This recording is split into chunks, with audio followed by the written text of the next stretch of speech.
min syururi anfusina wa min sayyiati a'malina. Asyhadu an la ilaha illallah wahdahu la syarikalah wa asyhadu anna Muhammadan abduhu wa rasuluhu alladzi la nabiyya wa la rasula ba'dah. Sallallahu wasallam alaihi wa ala alihi wa sahbihi wa man tabi'ahum bi ihsan, amma ba'd. Babun nahyi an qaulil insan mutirna binau'i kadza. Larangan mengucapkan seperti ucapan yang lumrah diucapkan orang-orang, turun hujan karena ada bintang hujan. Jadi di tradisi jahiliyah itu kan Pak, yang namanya hujan langka ya. Langka hujan itu. Sepanjang tahunnya hanya sekian mililiter lah. Nah, mereka sering mengaitkan kalau turun hujan itu dengan salah satu bintang. Bintangnya juga saya tidak tahu. Sebut saja oleh kita ini bintang hujan. Jadi kalau ada bintang itu, rasi bintang ya, kemungkinan besar ini pasti bakal turun hujan. Menisbatkan sesuatu yang harusnya dinisbatkan kepada Allah, ini dinisbatkan kepada makhluk. Nah, itu yang dilarang dalam hadis ini. An Zaid bin Khalid radhiyallahu anhu qala shalla bina Rasulullah sallallahu alaihi wasallam. Dari Zaid bin Khalid radhiyallahu an, ia berkata, Rasulullah sallallahu alaihi wasallam salat mengimami kami salat subuh bil Hudaybiyah, di Hudaybiyah, fi ithri sama'in kanat minal lail, bertuturan dengan hujan yang turun di malam hari. Ithri itu mengikuti jejak ya. Jadi maksudnya sesudah turun hujan di malam harinya di Hudaybiyah. Hudaybiyah berarti tahun 6 Hijriah ya. Tahun 6 Hijriah sudah di Madinah. Di waktu malamnya turun hujan, nah subuhnya kan biasa subuh masuk rakaat. Salat subuh, falamman sorofa aqbala 'alan nas. Ketika selesai, beliau menghadap ke jamaah. Dan memang begitu. Jadi Nabi SAW dalam hadis-hadisnya disebutkan dalam posisi duduk sholat itu seukuran baca doa Allahumma antas salam wa minkas salam tabarakta ya dzal jalali wal ikram. Beres begitu kemudian Nabi menghadap. Itu ada dalil-dalilnya di Sahih Bukhari. Jadi sunnahnya begitu. Kalau di Nahdiyin menghadap, baca zikir, nah nanti ketika berdoa menghadap kiblat lagi. Karena kan zikir pada sholat ada zikir itu menyebut nama-nama Allah. Allahu Akbar, Subhanallah, La ilaha illallah, Alhamdulillah. Kemudian baca ayat-ayat Quran, napas, Robbana, Allahumma sallimni, dan seterusnya gitu. Itu mereka menghadap kiblat karena diyakini doa itu utamanya menghadap kiblat dan sambil mengangkat tangan. Meski ya pernah kita bahas di kajian Senin, itu tidak menjadi syarat karena banyak juga Nabi mempraktikkan doa tidak menghadap kiblat. Jadi menghadap, walau alam tidak dijelaskan apakah ini wiridan dulu ya ataukah sesudah wiridan. Cuma dugaan saya beliau ketika menghadap ke orang-orang, dan ini karena penting, ini kemungkinan besar tidak wiridan dulu, tidak baca subhanallah alhamdulillah dulu, tapi langsung dialog karena sesuatu yang penting. Faqala, Nabi bertanya, hal tadrun madza qala rabbukum, kalian tahu apa yang sudah diucapkan, difirmankan oleh Rabb kalian barusan? Qalu Allahu wa rasuluhu a'lam, kata sahabat, Allah dan Rasulnya lebih tahu. Qala, kata Nabi sallallahu alaihi wasallam, qala, Allah berfirman. Tentu firman yang dimaksud di sini bukan Al-Qur'an, ya, tapi yang disebut hadis qudsi. Hadis qudsi itu sabda Nabi yang disandarkan kepada Allah, dicenahkan ke Allah. Contoh misalkan saya mengatakan begini, Gubernur Anies Baswedan berkata, mulai malam ini PSBB di Jakarta kembali seperti semula. Itu yang saya katakan tadi, Pak, perkataan Anies Baswedan atau perkataan saya?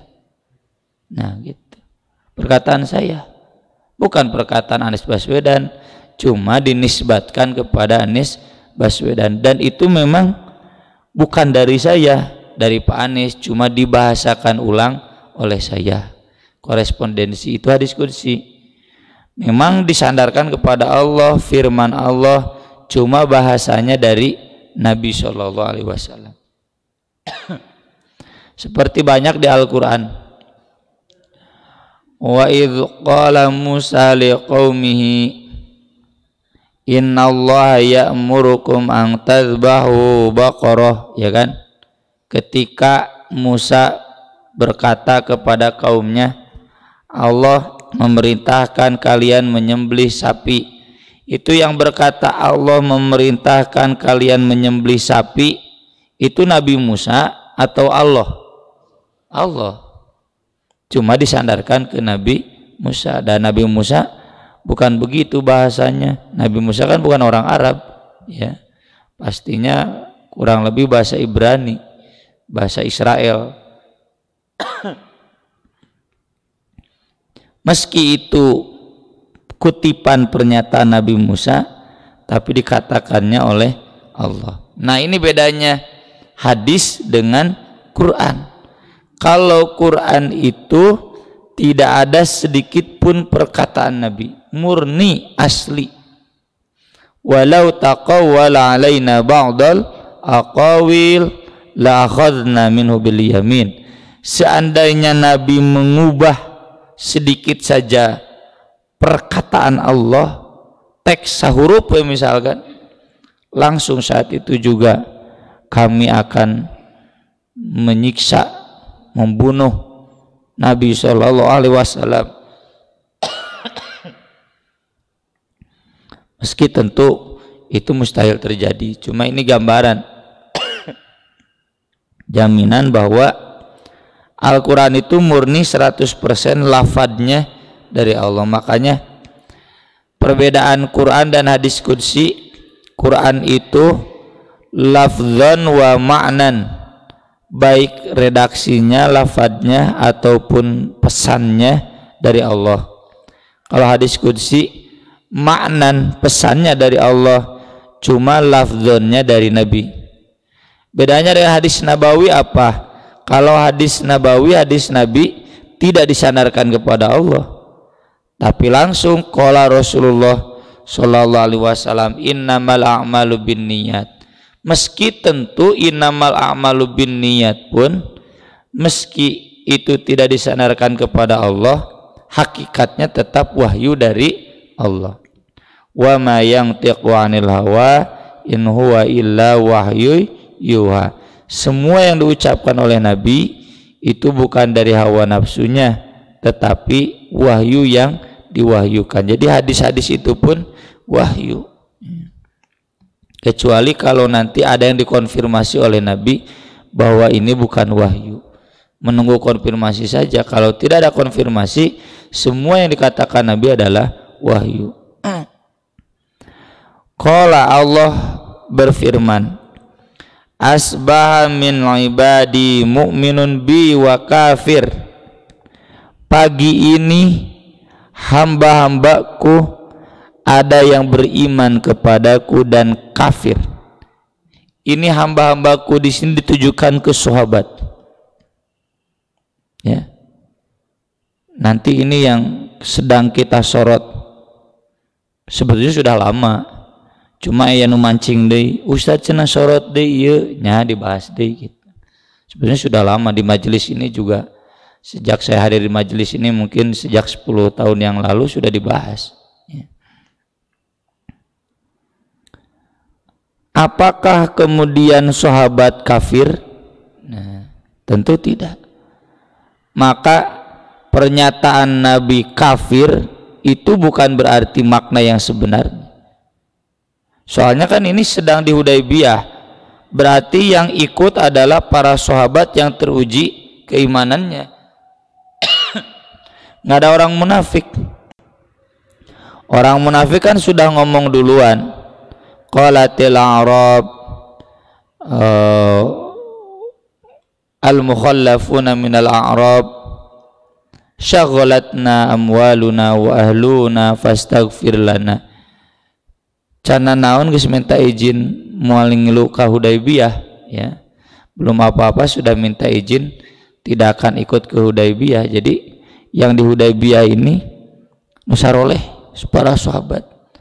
Tapi kemudian kata Allah, hamba-hambaku pagi ini, ya, subuh ini ada yang beriman kepadaku, ada yang kafir kepadaku. Fa amma man qala mutirna bi fadlillah wa rahmatihi. Adapun orang yang berkata kita diberi hujan berkat karunia Allah, rahmatnya, fadzalika mu'minun bi wa kafirun bil kawakib. Maka berarti dia beriman kepadaku dan kafir kepada bintang-bintang. Wa amma man qala mutirna binau'i kadza wa kadza fadzalika kafirun bi mu'minun bil kaukab.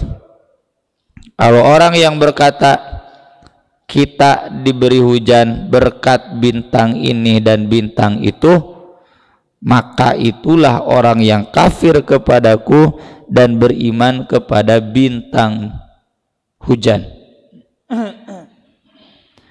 Kurang lebih perkataan para sahabat sebagian ketika turun hujan, alhamdulillah, hadza min fadlillah, alhamdulillah, karunia Allah, anugerah Allah, akhirnya turun hujan.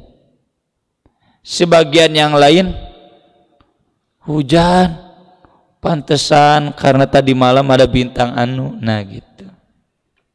Jadi menyandarkan sesuatu yang menjadi hak prerogatif Allah tetapi bukan kepada Allah, itu salah satu bentuk kekafiran. Tapi tentu vonis kafir di sini bukan mengkafirkan secara mutlak, ya. Di Salafi kan ada teori mengkafirkan itu secara mutlak dan secara ain. Kalau secara ain mah nanti di hadis berikutnya, aya misalkan si bapak mabok wae, ya, sebut teh Pak naon atuh tong Pak Ahmad, ini Ahmad mabok. Si Matupang misalkan, ya, si Matupang mah kafir. Nasution misalkan, Nasution kafir kamu, ya, tukang mabok, ya, kamu kafir. Nah itu jadi langsung ke orangnya, orang itu langsung divonis kafir, itu takfir ain. Kalau takfir mutlak hanya menjelaskan ini orang-orang yang berbuat seperti ini kafir, tapi tidak tertuju ke orang-orang tertentu. Nah, bagi mereka kalau takfir mutlak boleh. Salah satu dalilnya ini, termasuk ayat-ayat Quran yang menjelaskan ciri orang kafir. Contoh, sesudah ayat waris, ayat 13-14, yang 14-nya lah, wa may ya'sillaha wa rasulahu wa yata'adda hududahu yudkhilhu naran khalidan fiha. Siapa yang melanggar hukum Allah, maksiat kepada Allah, tidak menerima hukum Allah, maka dia masuk neraka dengan dalam keadaan kekal. Secara khusus di ayat itu hukumnya hukum waris. Tuh, jadi cenah boleh menyebut orang seperti ini, seperti itu, kafir, kekal di neraka. Al-Quran juga begitu.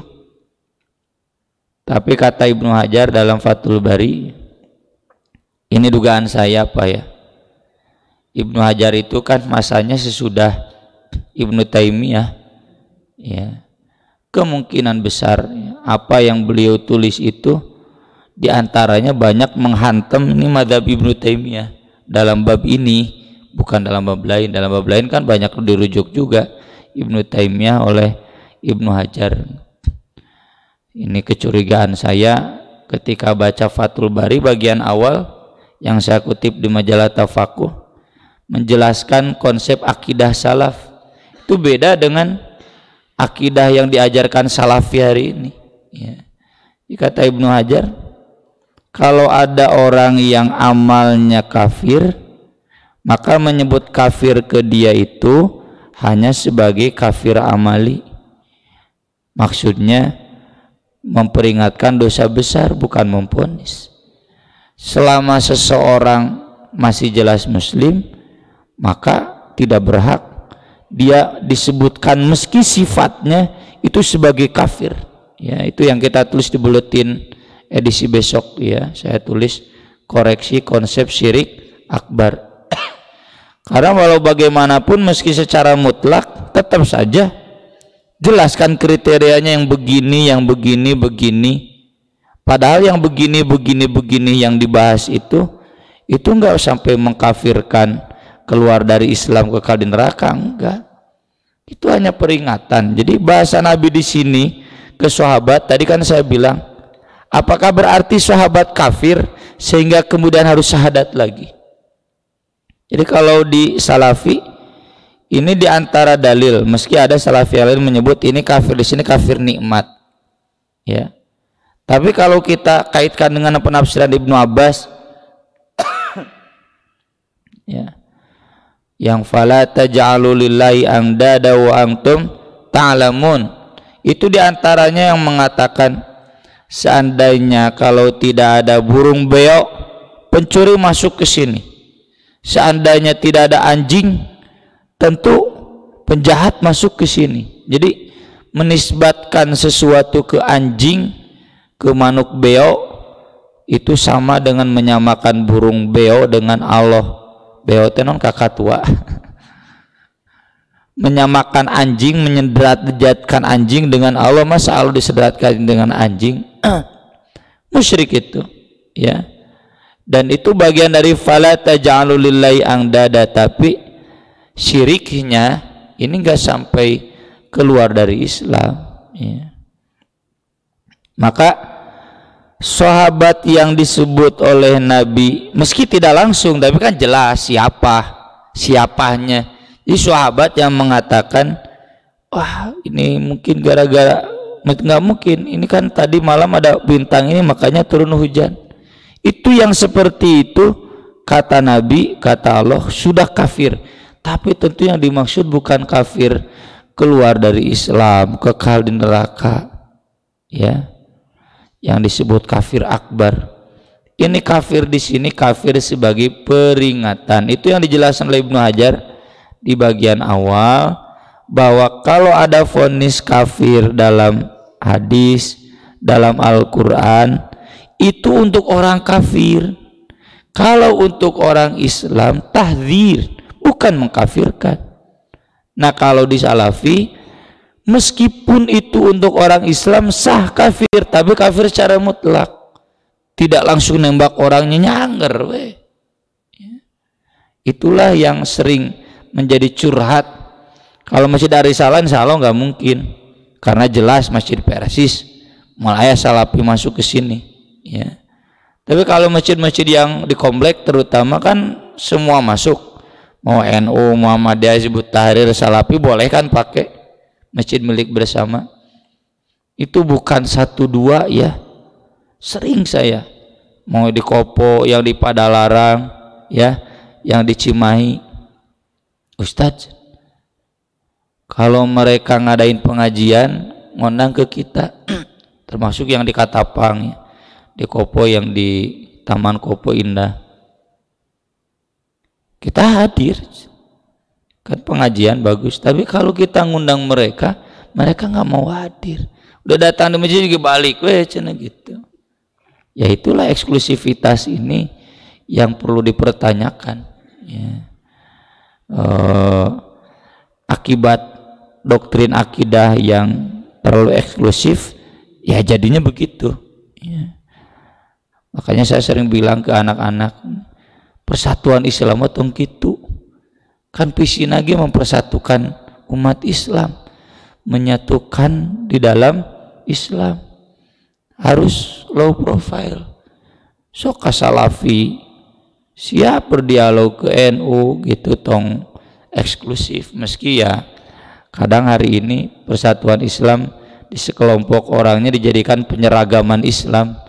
Kalau nggak sama dengan Ustadz dia, ya pokoknya Persis itu dia, yang beda dengan dia lain Islam, itu ya lain persatuan Islam, pecah belahan Islam, ya.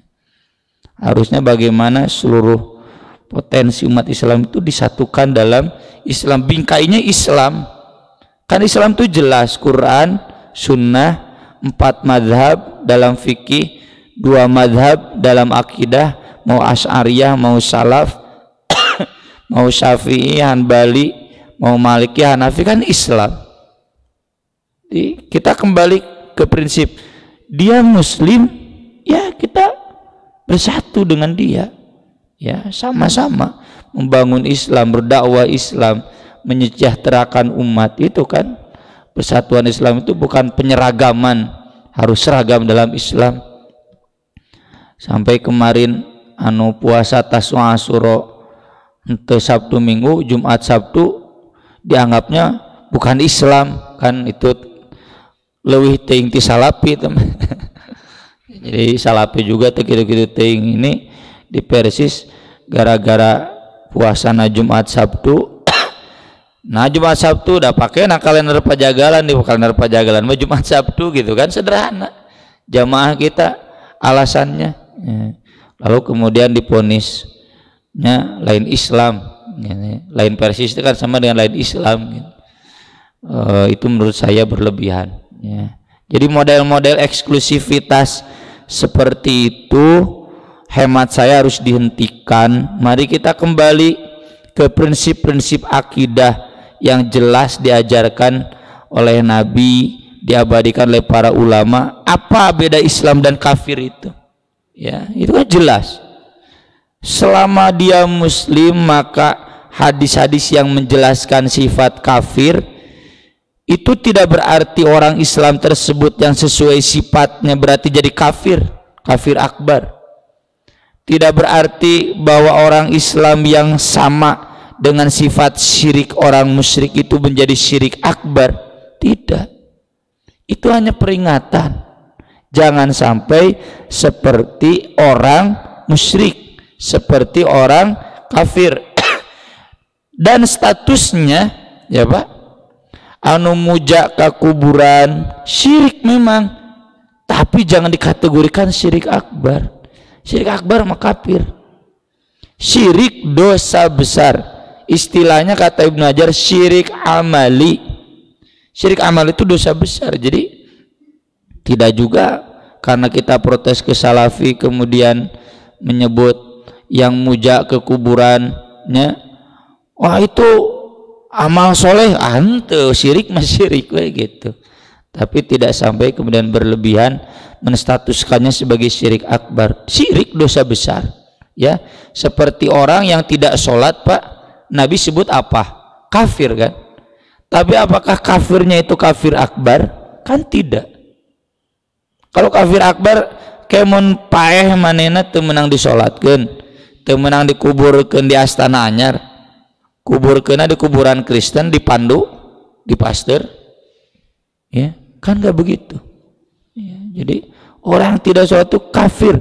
Kafir yang dimaksud di sana apa? Kata Ibnu Hajar, al-kabair, dosa besar, bukan kafir keluar dari Islam. Nah ini di rekan-rekan kita mah yang mirip-mirip orang kafir akbar, maka diponislah orang Islam itu kafir akbar. Apa kafir akbar?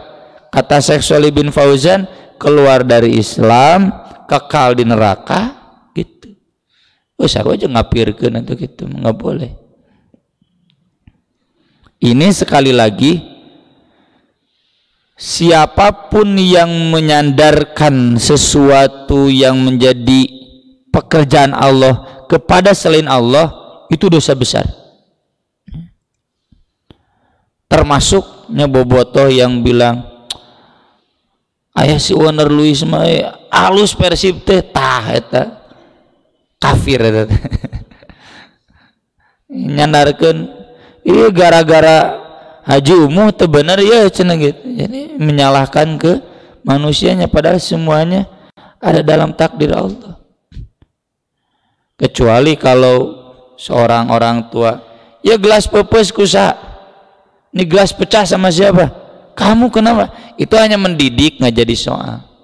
Ya.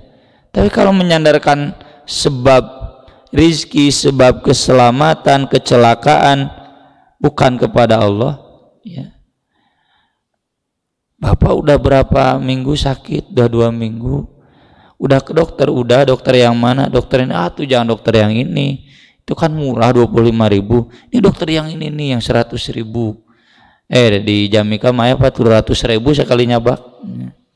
Belah di 25.000 itu 200.000. Insyaallah geura. Itu nyebut insyaallah nya. Dameng geura. Eta insyaallah mati abdi. Itu menyandarkan kesembuhan kepada dokter, itu dosa besar. Ya. Meyakini bahwa dengan obat ini saya sembuh, itu dosa besar. Tetap meskipun Bapak misalkan biasanya sembuh dengan obat ini, dalam hati manu nyagerkeun teuleun obat ieu. Kalau perlu seperti Umar bin Khattab ketika menghadap Hajar Aswad, aku tahu kamu batu, aku tidak menyembah kamu, kamu nggak bisa apa-apa, saya cium kamu karena saya lihat Rasul. Jadi kalau perlu Bapak ketika menghadapi paracetamol, aku tahu kamu paracetamol obat ini, tapi aku yakin yang menyembuhkan bukan kamu, Allah. Belum perlu talaput biniatlah. Kemudian dalam hadis berikutnya, ya ini jelas haram mengatakan kepada seorang muslim, hei kafir. Ini yang sering dijadikan dalil oleh mazhab Salafi, tidak boleh haram memvonis kafir secara ain. Hemat saya dalam hadis ini bukan secara ain saja, termasuk secara mutlak. Kalau jelas dia menjelaskan orang-orang yang meski dia bergelar haji tapi suka minta-minta ke kuburan, kuburannya kuburan Mahmud, itu syirik akbar, musyrik. Panjelas teh saha nu suka kuburan Mahmud teh tetanggana. Memang ya saya juga punya tetangga. Aika masjid nu deukeut tara, aika ditu mun malam Jumat keluan aya we. Menang beja eta ge da teu abdi ka ditu. Tah cenah tah si eta mah. Mun malam Jumat keluan tara aya apa di mana? Atuh da bebeja cenah manehna cenah gitu. Deka man deka Mahmud itu. Itu yang seperti itu langsung disebutkan, itu sama memvonis kafir, nggak boleh. Kalau buktinya dia masih yakin la ilaha illallah, naon cirina? Lebaran, Idul Fitri, taraweh aya, Jumaah aya, gitu.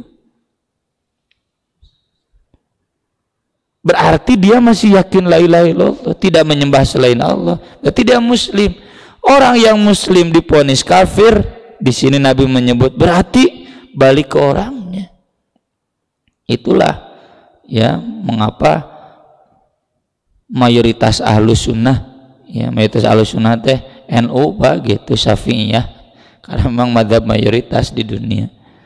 Enggan menolak. Kok Habib Rizik siapa banyak galak pisan ke salafi, menolak mengategorikan salafi sebagai ahlus sunnah. Meski kalau saya pribadi ahlus sunnah dengan berbagai kadarnya gitunya. Ya ada yang kadar 90%, gitu. Ada yang kadar 24 karat, 23 karat, 20 ahlus sunnah. Meski kadarnya beda-beda. Ibnu Umar menjelaskan Rasulullah SAW bersabda, "Idza qala ar-rajul li akhi," kalau seseorang berkata kepada saudaranya, dalam riwayat lain jelas disebutkan saudaranya yang muslim, "Ya kafir, hei kafir." Jadi manggil kafir gitu. Faqad ba'a biha aduma, maka sudah kembali vonis kafir itu ke salah satunya. Fa'in kana kama qala, jika benar maka benar dia sudah kafir yang divonis itu. Wa illa, jika tidak terbukti demikian, roja'at alaih, berarti yang kafir adalah yang ngomongnya. Ya Pak, siga kieu, demokrasi itu sistem kafir. Ketika kita konfirmasi berarti itu sarwa aja ngapirkan Persis Muhammadiyah. Nggak bisa HTI ngomong begitu. Udah jelas kan yang terlibat demokrasi itu Persis, NU, Muhammadiyah. Enggak, saya hanya menyebut demokrasi sistem kafir. Nggak bisa berdalih demikian lah. Wes pugunung di demokrasi teh NU, Muhammadiyah, Persis. Matak tong heran, ya NU komo. Geuleuh pisan ka HTI teh, pengajian HTI di mana wae dibubarkeun. Dan memang mereka lantang demokrasi sistem kafir, yang Islami khilafah. Jadi we dampakna orang Islam geuleuh ka khilafah. Ya kitu teuing ulah gitu kan. Kita nggak habis pikir mengapa bendera la ilaha illallah diduruk, bendera Indonesia dicengcerikan. Kan itu keterlaluan tuh, gara-gara tidak mustahil, gara-gara HTI ekstrim ting mendakwahkan tentang khilafah. Dakwah itu jangan ekstrim lah, ya. Dakwah itu mengajak muka harti.